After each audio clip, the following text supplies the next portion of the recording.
네, 베드로전서는 여러분께서 잘 아시다시피 베드로 사도가 이 말씀을 기록하였습니다. 물론 이제 대필하는 사람이 있었죠. 실루아노라고 하는 사람이 이제 대필했는데, 실루아노는 그 여러분께서 잘 아시는 바울의 동역자이기도 했습니다. 신라의 로마법 표기가 바로 이제 실루아노입니다. 그래서 베드로전서 이제 5장에 보게 되면은 그 이름이 또 나오고 있는데요. 그 대필이 실루아노입니다. 그래서 실루아노가 이제 대필을 하면서 이제 받아 적으면서 사도 베드로의 말씀을 이 베드로전서에 기록하고 있습니다. 오늘 이 말씀 1절 보게 되면은 자신을 이제 밝히면서 그 수신자가 누구인가 하는 것을 말씀해 주고 있습니다. 본도, 갈라디아, 갑바도기아, 아시아, 비두니아에 흩어진 나그네다라고 이렇게 이야기를 합니다. 이 그 지명들은요, 여러분 지도를 잘 살펴보시게 되면은 지금 소아시아, 터키 반도의 북부 지방과 거진 중부 지방을 다 그 커버하는 그 지역들이 바로 오늘 본도, 갈라디아, 갑바도기아, 아시아, 비두니아라고 하는 것을 알 수 있습니다. 거기에 흩어진 나그네라고 하는 것이죠. 그래서 나그네다라고 하면은 여러분 그냥 문득 항상 생각나는 가수와 노래가 아마 있을 것 같아요. 그 최희준 씨의 인생은 나그네길, 어디서 왔다가 어디로 가는가라고 하는 노래가 아마 금방 생각이 날 텐데요. 근데 여기 보면 나그네라고 하는 것이 어떤 그 정처 없이 구름 따라 바람 따라 목적과 방향 없이 가는 그런 인생이 아니고요. 여기서는 더 순례자라고 하는 의미가 더 많습니다. 분명한 인생의 방향과 목적을 가지고 여정을 가는 그러한 사람이 바로 이제 순례자다, 나그네다. 그런데 오늘 그 헬라 말을 살펴보게 되면 여러분이 너무 잘 알고 있는 그 디아스포라라고 하는 말을 쓰고 있습니다. 디아스포라라고 하는 말은 그 의미가 뭐냐면은 흩어져 뿌려졌다라고 하는 의미가 있습니다. 흩어서 뿌려졌다라고 하는 의미죠. 그래서 보통 그 경작을 할 때에 씨를 뿌릴 때 이렇게 씨를 착착 흩어서 뿌리는 거를 이제 디아스포라라고 이렇게 이야기를 합니다. 자, 이 씨를 우리가 누가 뿌려요? 우리 예수님께서도 이 씨 뿌리는 비유를 말씀해 주시셨는데 이 씨 뿌리는 분은 바로 하나님이시라고 하는 것이죠. 그래서 하나님이 제 씨를 쫙쫙 뿌립니다. 오늘 이 1절에 나와 있는 그 흩어짐을 받고 뿌려짐을 받은 사람들은 그 사도행전에서 스데반이 죽음을 당하고 예루살렘 교회에 큰 박해가 오게 됩니다. 그래서 그 믿는 사람들이 다 뿔뿔이 흩어지지요. 야고보서 보게도 보면 그 수신자들이 바로 흩어진 12지파라 그렇게 이야기를 합니다. 그래서 유대 그리스도인들을 생각하면서 그 대상으로 삼아서 편지를 보내고 있는데 베드로전서도 유사합니다. 그 흩어진 나그네 그들은 바로 유대 그리스도인들이었습니다. 그래서 사도행전에서 일어난 그 예루살렘의 박해로 인하여서 그 많이 이제 흩어졌는데 특별히 소아시아 북부와 또한 중부 지역에 많이 흩어져 살게 되었습니다. 그들이 흩어져서 우리 사도행전을 보시면 알겠지만은 흩어졌을 때에 그들이 어떻게 했다고 기록하고 있습니까? 말씀을 그 복음을 증거했다라고 말하고 있습니다. 그래서 이게 흩어진 그 사람들이 인생의 목적이 무엇인가를 분명히 알았다고 하는 것이죠.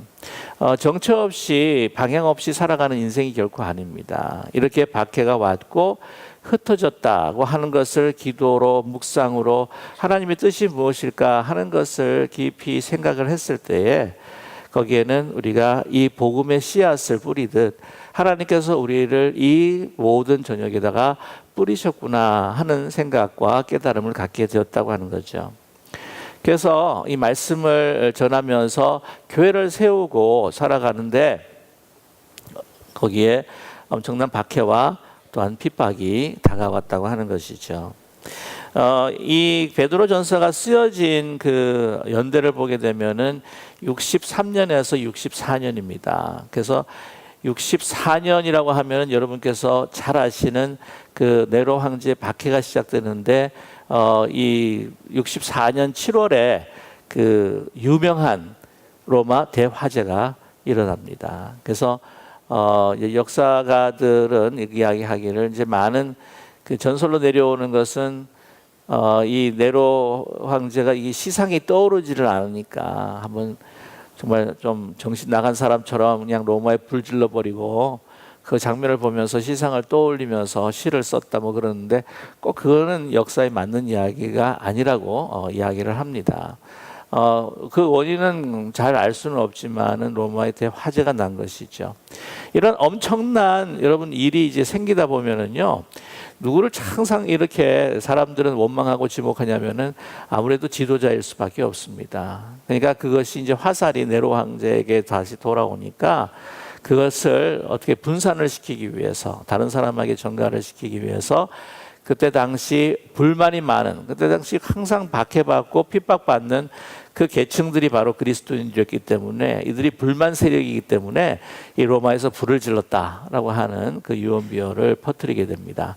그래서 엄청난 박해가 이제 시작이 되는 것이죠. 그래서 그 박해 가운데에 이 있는 그리스도인들, 그 로마를 중심으로 해서 계속해서 이 그리스도인들을 향한, 교회를 향한 박해가 심해진 그 시대에 이 말씀이 기록이 되었을 것이다 라고 이렇게 많이들 추정을 하고 있습니다. 그래서 보시게 되면은 그 야고보서를 우리가 지지난주에 우리 함께 보시고 마쳤는데요. 보통 이제 박해가 있기 전에 한 60년경, 그러니까 AD 주 60년경이라고 추정을 하고 있고, 베드로전서 같은 경우에는 한 65년. 우리가 지금 SBS 지역별 성경 공부를 통해서 요한계시록을 공부하고 있습니다. 그 사도 요한이 있었을 때는 그 네로 황제 시대가 아니라 도미티안 시대로서 그때는 거진 90에서 95년 사이에 가장 도미티안의 박해가 극에 이르렀을 때에 쓰여졌던 것이 바로 요한계시록이다라고 학자들은 이야기를 하고 있습니다. 아무튼 그래서 이 흩어진 나그네들이 엄청난 많은 고통과 박해를 받는 가운데 서서 여러 가지 마음이 정말 힘들어지고 또 믿음이 자꾸 침륜해 가려고 하는 그런 상황 가운데에 이렇게 위로와 또한 격려의 말씀을 그들에게 주고 계십니다. 오늘 이 베드로전서의 그 전체의 가장 주제적인 그 키워드가 뭐냐면은 이 고난, 그리고 영광, 그리고 소망입니다. 고난 가운데에 영광을 받을 것을 너희들이 믿음으로 바라보면서 소망 가운데 살아가야 한다. 그리고 분명한 것은 너희들이 누구인가 하는 것을, 그 정체성을 잊지 말아라 라고 베드로 사도는 권면하고 있습니다. 그래서 이 베드로전서 전체에서 이 중요 구절이다라고 한다면은 보통 이제 베드로전서 4장 13절 제가 읽어드리겠습니다. 오히려 너희가 그리스도의 고난에 참여하는 것으로 즐거워하라. 이는 그의 영광을 나타내실 때에 너희로 즐거워하고 기뻐하게 하려 함이라라고 이렇게 말씀하고 있고요. 또 너희가 이 고난 가운데서 누구인가 하는 것을 밝히 알기 위해서 베드로전서 2장 9절의 말씀 보게 되면, 그러나 너희는 택하신 족속이요 왕 같은 제사장들이요 거룩한 나라요 그의 소유가 된 백성이니 이는 너희로 어두운 데서 불러 그의 기이한 빛에 들어가게 하시니에 아름다운 덕을 선포하게 하려 하심이라 라고 하는 구절이 이 베드로전서에는 주제 구절이기도 합니다.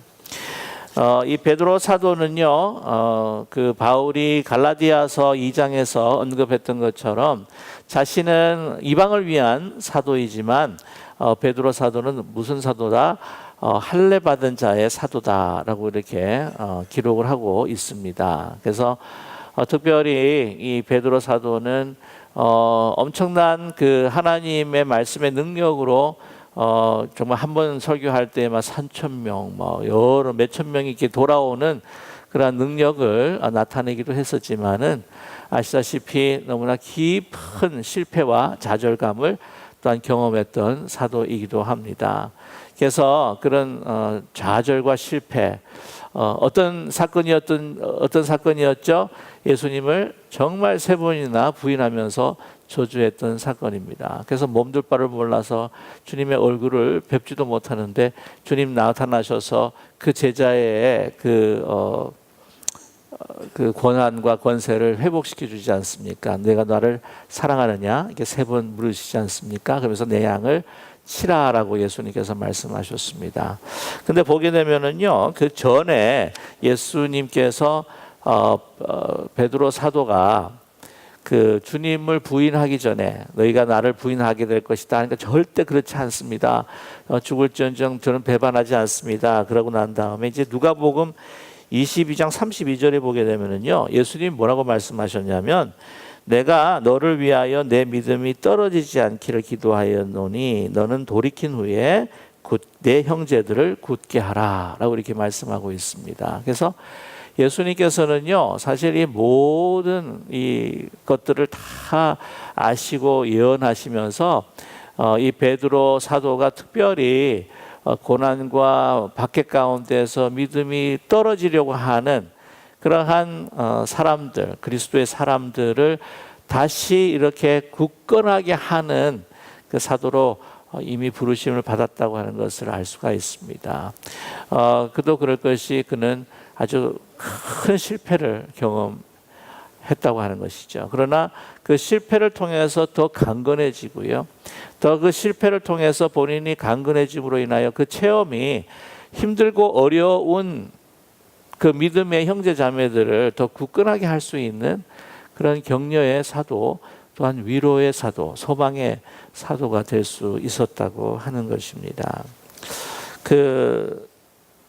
그래서 본래 큰 실패를 한 사람이 자기의 어떤 그 실패들을 또 나누면서 또 다른 사람들을 격려한다고 하는 것이 얼마나 중요한가. 그래서 이 실패도요, 실패가 아니라 하나의 우리에게 주는 티칭 레슨, 하나의 교훈이고, 또한 그것을 잘 사용했을 때에 다른 사람들을 세울 수 있는 그런 귀한 도구가 된다고 하는 것을 우리는 너무나 잘 알 수가 있습니다. 이제 오늘 말씀 이제 보시게 되면 이제 2절에 말씀하십니다. 곧 하나님 아버지 미리 아심을 따라 성령이 거룩하게 하심으로 순종함과 예수 그리스도의 피 뿌림을 얻기 위하여 택하심 받은 자들이다 라고 그들에게 말씀하고 있습니다. 너희들이 누구인가 하는 거죠. 너희들의 정체성이 누구인가. 아까 베드로전서 2장 9절을 통해서 정말 왕같은 제사장이다, 택하신 족속이다 라고 하는 것을 다시 상기시켜 주고 계시는데, 먼저 그 수신자들에 대한 그 정의, 그 정체성이 무엇인가 하는 것을 미리 말씀하고 있습니다. 아버지가 어떻게 했다고요? 미리 아셨다고 하는 것은 바로 예정하셨다고 하는 것이죠. 이 예정함이라고 하는 것은 이 사람들뿐만이 아니라 말씀드렸다시피 이 말씀을 기록하고 있는 베드로 사도를 미리 그 사도로, 할례 받는 사람들의 사도로 세우시기 위해 미리 정하셨다고 하는 것을 우리는 알 수 있습니다. 그래서 그들에게 뭐라고 이야기하시냐면은 성령이 거룩하게 하심, 그리고 순종함. 그러니까 그 믿는 사람이라고 하는, 하나님의 자녀라고 하는 것은 바로 거룩함이다. 거룩함이라고 하는 것은 하나님의 속성이요, 하나님의 형상을 다시 회복한 자들, 그 거룩하심을, 인치심을 받고 회복한 자들이라고 하는 것. 그런데 그 거룩함이라고 하는 것은 그 존재뿐만 아니라 뭐라고요? 그들의 삶에 있어서 순종함이라고 하는 것도 함께 포함하고 있다고 하는 것을 잊지 말아야겠죠. 그리고 예수 그리스도의 피 뿌림을 얻기 위하여 택하심을 받은 자들이다. 예수 그리스도의 그 보혈의 피를 뿌리시기까지 거룩하게 하신, 그리고 예수 그리스도께서 순종하신 것처럼 우리가 그 거룩함을 따라 순종하는 바로 하나님의 분명한 자녀라고 하는 것을 먼저 상기시키고 있습니다. 그러면서 은혜와 평강이 너에게 넘칠 것을 인사하고 있죠. 그 다음에 그 자기 신을 소개하고 수신자들에 대해서 소개하고 난 다음에 바로 들어가는 것이 무엇입니까? 바로 찬양으로 들어갑니다. 이게 우리의 살아가는 모습이죠. 경배하는 모습, 찬양으로 모든 것을 시작한다고 하는 것을 밝히 알려주고 있습니다. 자, 여기서 3절에 있어서 키워드 중에 하나가 제가 키워드가 나타나는데 그것은 다름 아니라 무엇입니까? 소망이라고 하는 키워드입니다. 우리 3절 같이 읽어볼까요? 우리 주 예수 그리스도 아버지 하나님을 찬송하리로다. 그의 많으신 긍휼대로 예수 그리스도를 죽은 자 가운데서 부활하게 하심으로 말미암아 우리를 거듭나게 하사 산 소망이 있게 하셨다라고 이렇게 이야기합니다.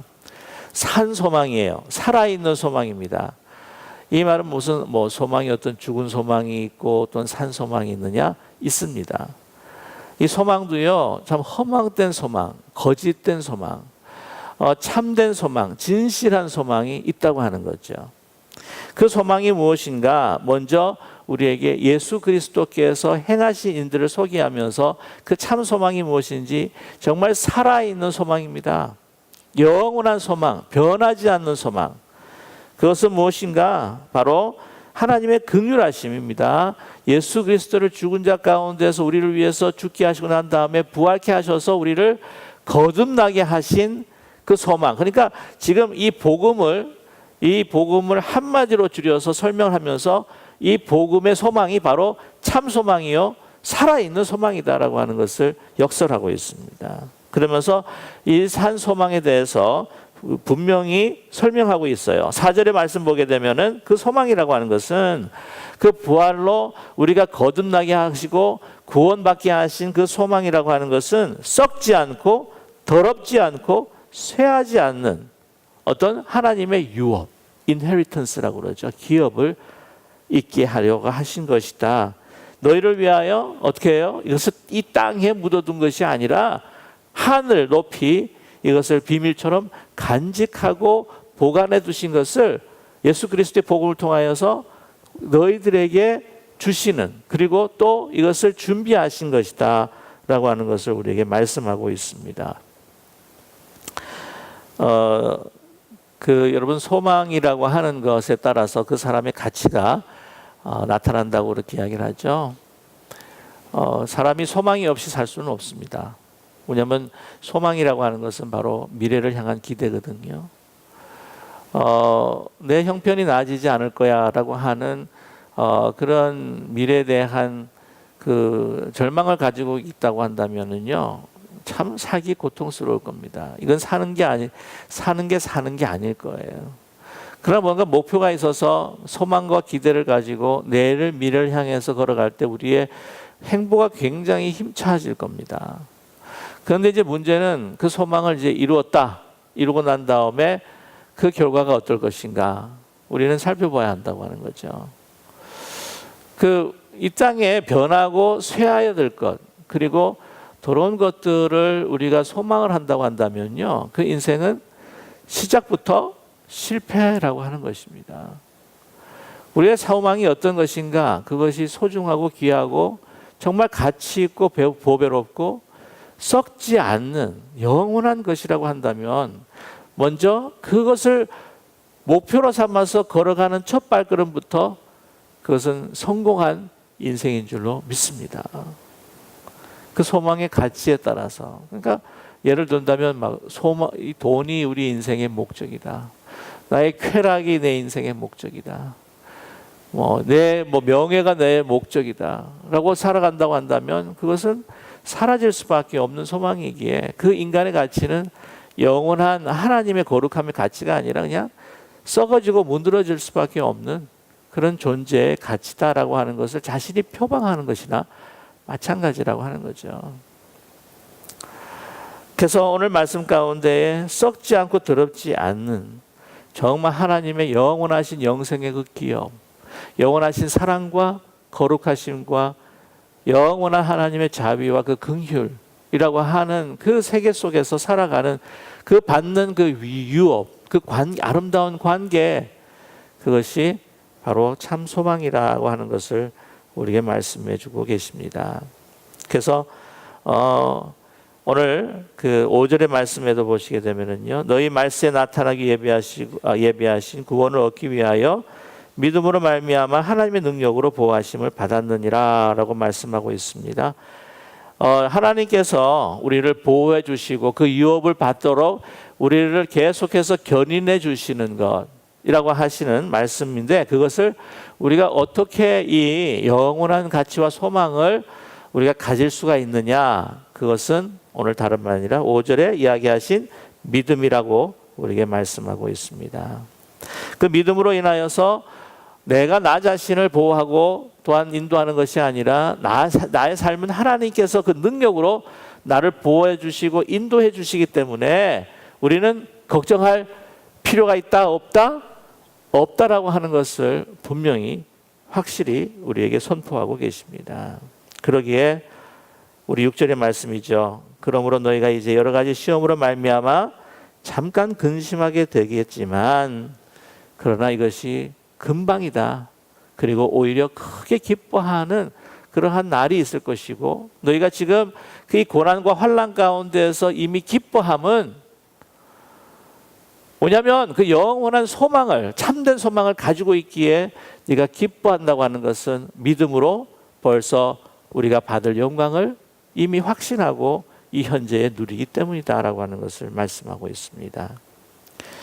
오늘 7절의 말씀 가운데에 그 고난이 우리에게 주는 또 유익을 말씀해 주고 있는데요, 너희 믿음의 확실함은 불로 연단하여 없어질 금보다 더 귀하여 예수 그리스도께서 나타나실 때에 칭찬과 영광과 존귀를 얻게 할 것이니라 말씀하고 있습니다. 여러분, 우리에게 고난을 주시는 것은 그 의미가 뭐라고요? 더 믿음이 단단해지기 위해서. 도키제라고 하는 단어를 쓰는데, 아시다시피 왜 불을 그 쇳덩어리를 갖다가 불에 확 달고 난 다음에 망치로 막 치잖아요. 그러면은 이 입자와 입자의 그 사이를 더 가깝게 하기 위해서 이게 그 불로 달궈서 칩니다. 그래서 믿음이라고 하는 것도 어떻게 해요? 연단을 통해서 더 강건해지고 단단해진다고 하는 것을 우리에게 말씀해주고 있습니다. 그래서 어떤 이 믿음이라고 하는 것, 단단해진 믿음이라고 하는 것은 불로 연단하여 없어질 뭐보다 더 귀하다고요? 금보다 더 귀하다. 왜냐? 하나님의 심판과 하나님의 때가 이르고 하나님의 시간이 이르렀을 때에 우리를 하나님의 생명으로 구원으로 이르게 할 수 있는 것은 무엇이다? 금이 아니다. 은이 아니다. 우리의 명예도 아니고 아무것도 아니다. 무엇이라고요? 우리의 믿음만이 바로 우리를 구원해 줄 수 있는 가장 귀한 자산이다. 하나님의 주신 기업이라고 하는 것을 우리에게 말씀해 주고 있습니다. 그때의 칭찬과 영광과 존귀를 얻게 될 것이라고 하는 것이죠. 여러분, 우리가 고난이 오게 되면은요, 제일 많이 얻을 수가 있는 것이 무엇이라고 말씀합니까? 다시 말씀드리면 믿음이라고 하는 거죠. 이 고난에 대한 의미가 참 사실 여러분 아시지만 많습니다. 고난이라고 하는 것이 우리 믿음을 더 단단케 하게 하는데요, 뭐냐면 믿음이 단단해지기 위해서는 내가 의지하고 내가 믿고 내가 자랑했던 것들이 상실될 때에 나의 그 믿음만을 믿음이 역할하고 믿음이 워킹하는 그런 때가 바로 고난의 때라고 하는 것이죠. 그 고난을 받았을 때에 여러 가지 우리가 상실하는 그 시간들이 오게 됩니다. 예를 들자면 우리의 어떤 소유라든지 우리의 건강이라든지 여러 가지들이 이제 우리가 상실할 때가 있다고 하는 것이죠. 그런데 그 상실한 만큼 하나님께서는 우리가 잃어버리고 상실한 만큼 우리는 그것보다도 더 소중한 것을 하나님께서 우리에게 주시고자 하는 뜻이 있다고 하는 것을 믿는 우리 모두가 되기를 간절히 소망합니다. 제가 그 중고등부 전도사 때 이제 이렇게 사역을 이제 하다 보면은요, 뭐 집사님이나 어떤 장로님이나 참 기업을 잘 운영하시다가 소위 이렇게 망하시는 경우가 있어요. 그러면 이제 그 자녀들을 저는 이제 그 장로님이나 집사님에게 이야기하기보다는 그 자녀들한테 이제 위로하며 또 말씀을 또 나눌 때가 있습니다. 왜냐면 얼마나 저 자녀들도 힘들겠습니까? 그잖아요. 그래서 이제 자녀를 불러가지고는 내가 이런 소식을 들었는데 너 괜찮니? 너 정말 잘 견디고 있니? 네요. 뭐 다른 여러 그 우리 학생들 같은 경우에 예, 괜찮아요. 뭐 기도해 주세요. 뭐 괜찮습니다. 뭐 서먹서먹해하고 그런 어떤 그런 친구들이 있는데 그 친구들 가운데 어떤 친구들이 있냐면 목사님 저는 더 좋아요. 그래요. 야, 왜 그러냐? 그랬더니 아유 아버지가요 사람이 정말 몰랑몰랑해졌어요. 그런 거예요. 내가 얼마나 소위 자수성가하고 성공한 사람이고 내가 이만큼 이루었는데라고 그렇게 자기 자녀 뭐 공부 안 한다고 그러고 뭐 네가 왜 그 모양이냐 그러고 막 그렇게 야단을 치던 아버지가 말이 없어졌었대요. 첫째 말이 없어지면서 옛날에 이야기하지 않았던 그런 이야기들 부드럽게 다가오면서 또 이야기하시고 그러니까 목사님, 전도사님 저는요 더 좋아요. 더 마음이 편해요. 그렇게 이야기를 하는 친구들을 만나게 된 적이 있었습니다. 그러니까 우리가 뭔가 하나를 잃어버리지 않습니까? 근데 그 잃어버린 것으로 인하여서 우리가 너무 마음 상심해하고 막 가슴 아파하고 막 한탄하고 뭐 이러면은요 그 뭐 소유나 여러 가지 내가 소중하게 여겼던 것도 막 잃어버렸는데 그걸 잃어버린 것과 함께 우리 마음까지도 다 잃어버리는 것은 정말 무지한 것 같아요. 뭐 이렇게 쉽게 말하는 것 같긴 한데 사람이 마음이라고 하는 것이 생각대로 잘 되지는 않지만은 그러나 잃어버린 것에 대해서 내가 뭔가를 얻을 수 있을까? 뭔가를 내가 얻게 되었는가 하는 것을 다시 한번 살펴볼 때에 우리에게 주어진 하나님의 은혜라고 하는 것이 얼마나 많다고 하는 것을 우리는 발견하게 될 줄로 믿습니다. 하나님의 은혜가 너무나 많은데도 불구하고 내가 소중하게 여겼던 것으로 인해서 가려진 경우가 얼마나 많은가 하는 것을 깨닫게 해주실 때가 있다고 하는 것이죠. 그래서 오늘 9절에 말씀합니다. 믿음은 결국 무엇을 받는다고요? 영혼의 구원을 받는다라고 우리에게 말씀하고 있습니다. 이러한 모든 것들이 바로 이미 어떻게 해요? 지금 수신을 이 편지를 수신하는 사람들이 누구냐면은 유대 그리스도인들입니다.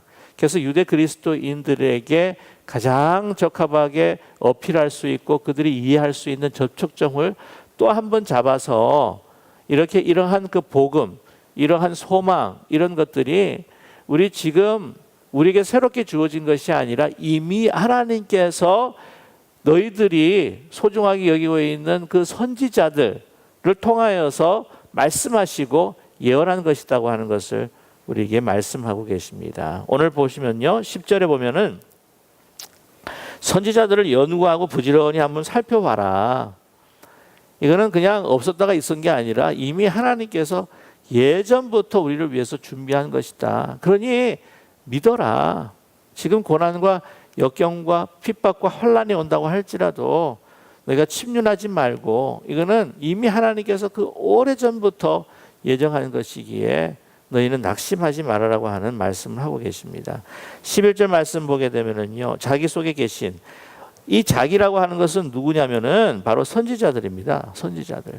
선지자들 속에 계신 그리스도의 영이 그 받으실 고난과 후에 받으실 영광을 미리 어떻게 했다고요? 증언하여 누구를 또한 어떠한 때를 지시하는지를 상고하니라 라고 이렇게 말씀하고 있습니다.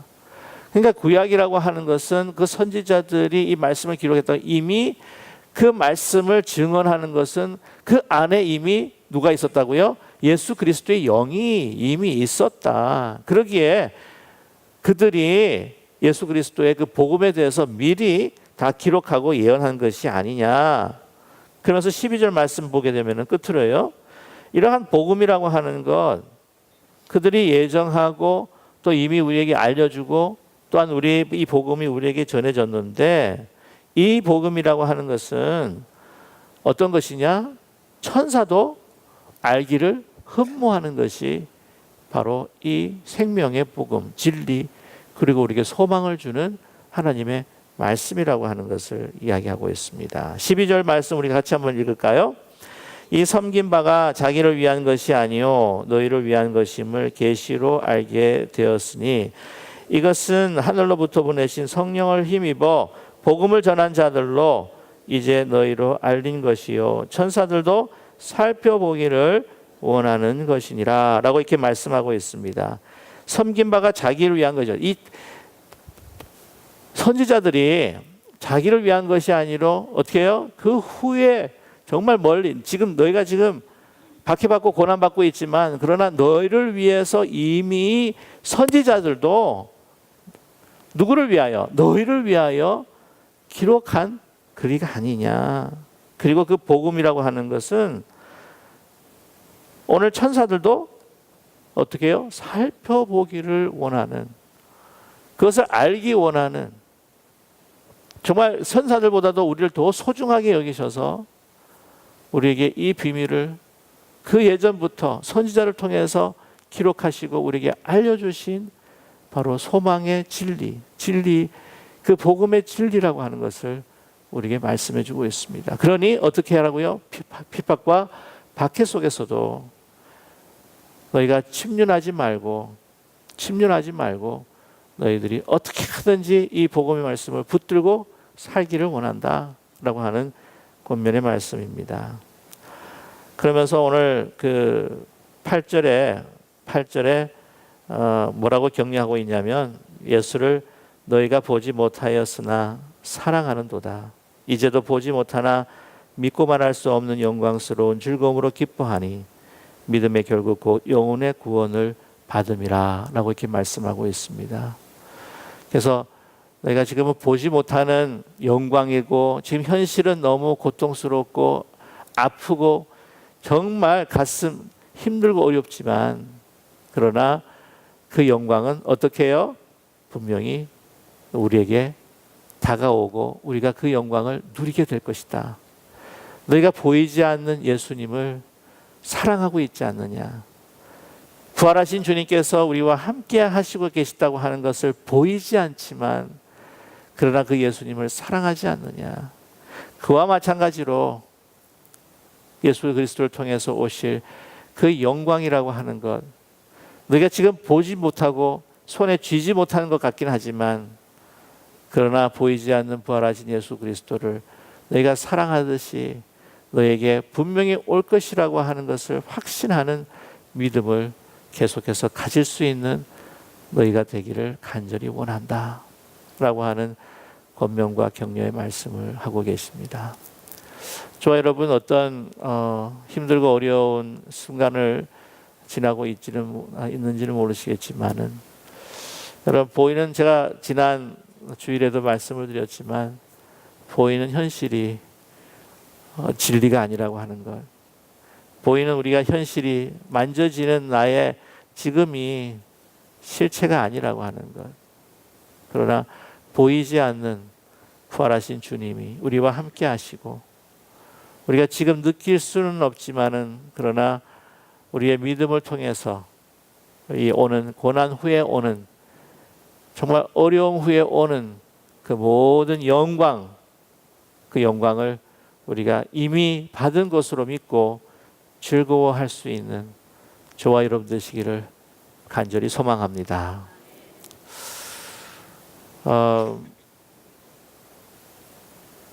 고난이라고 하는 것이 참 우리 그리스도인들에게서는요, 보면 좀 예수 잘 믿으면 고난이 없었으면 좋겠는데 뭐 야고보서를 공부하기도 하고 베드로 전서를 공부하면서 요한계시록을 우리가 함께 공부하면서 왜 자꾸 계속해서 고난이 나오는지. 근데 고난은 확실히 우리 믿음을 더욱더 세워주시기 위하신 하나님의 뜻이요. 저는 그렇게 믿었으면 좋겠어요. 고난이라고 하는 것은 바로 우리 믿는 사람들이 내가 그리스도인이구나 라고 하는 증거라고 하는 것을 우리가 그대로 믿음으로 받아들이는 우리 모두가 되기를 간절히 원합니다. 예수님께서도 말씀하셨거든요. 왜 너희가 고난을 받느냐? 세상이 나를 미워했기 때문에 세상이 너를 미워하는 것이다. 세상이 어둡기 때문에 빛을 싫어하듯 세상이 우리를 싫어한다고 하는 것. 그렇게 우리에게 고난이 있을 수밖에 없다는 것. 그러나 그 고난을 통해서 더욱더 강건한 믿음으로 세워주시고 그 강건한 믿음을 통해서 더 확실한 영광의 소망을 갖고 이 땅에서 세상이 이길 수 없는 그리스도인으로 살아가라고 하시는. 도저히 이 세상 사람들이 이해할 수 없는, 어떻게 고난 가운데서도 기뻐할 수 있지? 어떻게 저렇게 힘든 가운데서도 찬송할 수 있지? 정말 도저히 이 세상 사람들이 이해할 수 없는 different 차원, 완전히 다른 다이멘션에 살고 있는 하나님 세계에 살고 있는 그 사람들이 바로 우리라고 하는 것을 고난을 통해서 증거하는 저와 여러분 되기를 간절히 소망합니다.